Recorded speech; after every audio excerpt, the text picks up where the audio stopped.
മഹത്വത്തിനായെല്ലാം അങ്ങേ പുകഴ്ചയ്ക്കുമായി തീർന്നിടേണമേ പ്രിയനേ. തിരുനാമമുയർന്നിടട്ടെ,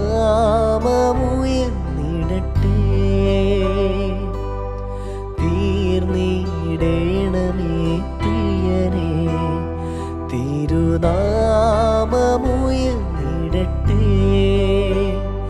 എല്ലാം അങ്ങേ മഹത്വത്തിനായെല്ലാം അങ്ങേ പുകഴ്ചയ്ക്കുമായി തീർന്നിടേണമേ പ്രിയനേ. തിരുനാമമുയർന്നിടട്ടെ,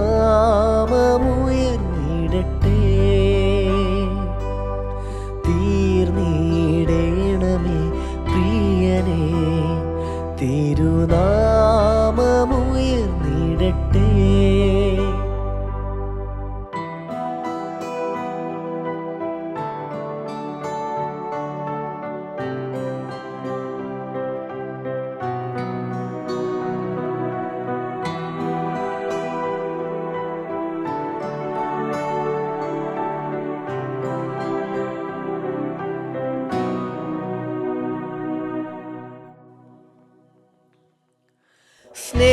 സ്നേഹത്തിലൂടെ എല്ലാം കാണുവാൻ, സ്നേഹത്തിൽ തന്നെ എല്ലാം ചെയ്യുവാൻ, സ്നേഹത്തിലൂടെ എല്ലാം കാണുവാൻ, ദൈവ സ്നേഹത്തിൽ തന്നെ എല്ലാം ചെയ്യുവാൻ എന്നിൽ നിൻ സ്വഭാവം പകരണമേ. ദിവ്യ തേജസാൽ എന്നെ നിറയ്ക്കണമേ. എന്നിൽ നിൻ സ്വഭാവം പകരണമേ. ദിവ്യ തേജസാൽ എന്നെ നിറയ്ക്കണമേ. എല്ലാം അങ്ങേ മഹത്വത്തിനായെല്ലാം അങ്ങേ പുകഴ്ചയ്ക്കുമായി തീർന്നിടേണമേ പ്രിയനേ. തിരുനാമമുയർന്നിടട്ടെ,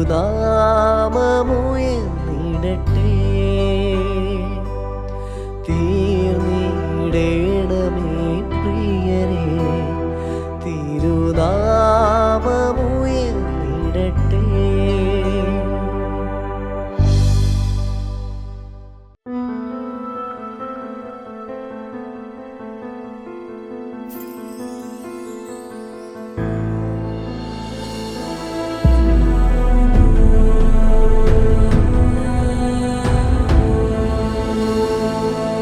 പാട്ടും പ്രസംഗവും എന്ന ഈ പ്രോഗ്രാമിലേക്ക് എല്ലാ മാന്യ പ്രേക്ഷകർക്കും സ്വാഗതം.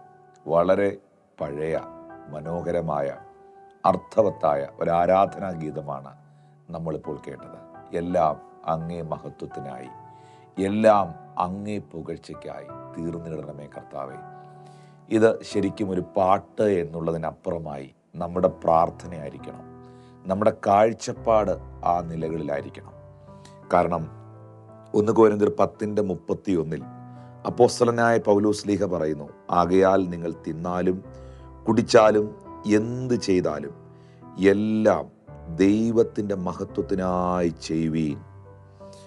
Whether then you eat or drink or whatever you do, do all to the glory of God. Do all to the glory of God. നിങ്ങൾ ചെയ്യുന്നതെല്ലാം കർത്താവിൻ്റെ മഹത്വത്തിനായി ചെയ്യുവീൻ. തിന്നാലും കുടിച്ചാലും പാടിയാലും പ്രാർത്ഥിച്ചാലും പ്രസംഗിച്ചാലും നിങ്ങൾ എന്തൊക്കെ ചെയ്യുന്നോ അതിനകത്തെല്ലാം കർത്താവിൻ്റെ മുഖം തെളിയുന്നുണ്ടോ, ദൈവത്തിൻ്റെ നാമം മഹത്വപ്പെടുന്നുണ്ടോ എന്ന് അന്വേഷിക്കണം. നമ്മുടെ പ്രവർത്തികളിലൂടെ, നമ്മുടെ ശുശ്രൂഷകളിലൂടെ കർത്താവിൻ്റെ നാമം മഹത്വപ്പെടണമെന്ന് നമ്മൾ ആഗ്രഹിക്കുന്ന ഒരു വ്യക്തിത്വമാണെങ്കിൽ തീർച്ചയായിട്ടും ദൈവത്തെ മാനിക്കുന്നവരെ ദൈവം മാനിക്കും. ദൈവത്തിൻ്റെ മഹത്വത്തിനായിട്ടും ദൈവത്തിൻ്റെ പുകഴ്ചയ്ക്കായിട്ടും തിരുനാമത്തിൻ്റെ ഉയർച്ചയ്ക്കായിട്ടുമാണ് നിങ്ങൾ സ്റ്റെപ്പ് വയ്ക്കുന്നതെങ്കിൽ, നിങ്ങൾ പ്രാർത്ഥിക്കുന്നതെങ്കിൽ, നിങ്ങൾ പ്രവർത്തിക്കുന്നതെങ്കിൽ എല്ലാ വഴികളെയും അത്ഭുതമാക്കി ദൈവം മാറ്റും. ഇത് ഞാൻ ആദ്യമേ നിങ്ങളോട് പറഞ്ഞല്ലോ, ഇത് നമ്മുടെ പ്രാർത്ഥനയായിരിക്കണം, ഈ പാട്ടെന്ന് പറയുന്നത് നമ്മുടെ ഫോക്കസ് ആയിരിക്കണം, നമ്മുടെ സമർപ്പണമായിരിക്കണം, നമ്മൾ ഏറ്റെടുക്കേണ്ട ഒരു കാര്യമാണിത്. കർത്താവെ, എൻ്റെ ജീവിതം കൊണ്ട് തിരുനാമം മഹത്വപ്പെടുവാൻ ഇടയായിത്തീരണം. അതുകൊണ്ട് പ്രിയപ്പെട്ടവരെ, തിന്നാലും കുടിച്ചാലും പാടിയാലും പ്രാർത്ഥിച്ചാലും പ്രസംഗിച്ചാലും പ്രവർത്തിച്ചാലും നിങ്ങൾ എന്ത് ചെയ്താലും കർത്താവെ, നിൻ്റെ നാമം ദുഷിക്കപ്പെടരുത്. നിൻ്റെ വചനത്തിൽ നിന്ന് ഞാൻ വ്യതിചലിച്ചു പോകരുത്. നിൻ്റെ പാതയും നിൻ്റെ വഴിയും വിട്ട് പോകുവാൻ ഒരിക്കലും ഇടവരരുത് എന്ന സമർപ്പണത്തോടെ പ്രാർത്ഥനയോടെ നിങ്ങൾ കാൽച്ചുവടുകൾ വയ്ക്കുക. നിങ്ങളുടെ കാൽച്ചുവടുകളെയും നിങ്ങളുടെ ഗമനാഗമനങ്ങളെയും എൻ്റെ ദൈവം അത്ഭുതമാക്കി തീർക്കും. നിശ്ചയമായിട്ടും കർത്താവെ, നിൻ്റെ മഹത്വം, നിൻ്റെ നാമം എന്നിലൂടെ വെളിപ്പെടട്ടെ. എല്ലാം അങ്ങേ മഹത്വത്തിനായി, എല്ലാം അങ്ങേ പുകഴ്ചയ്ക്കുമായി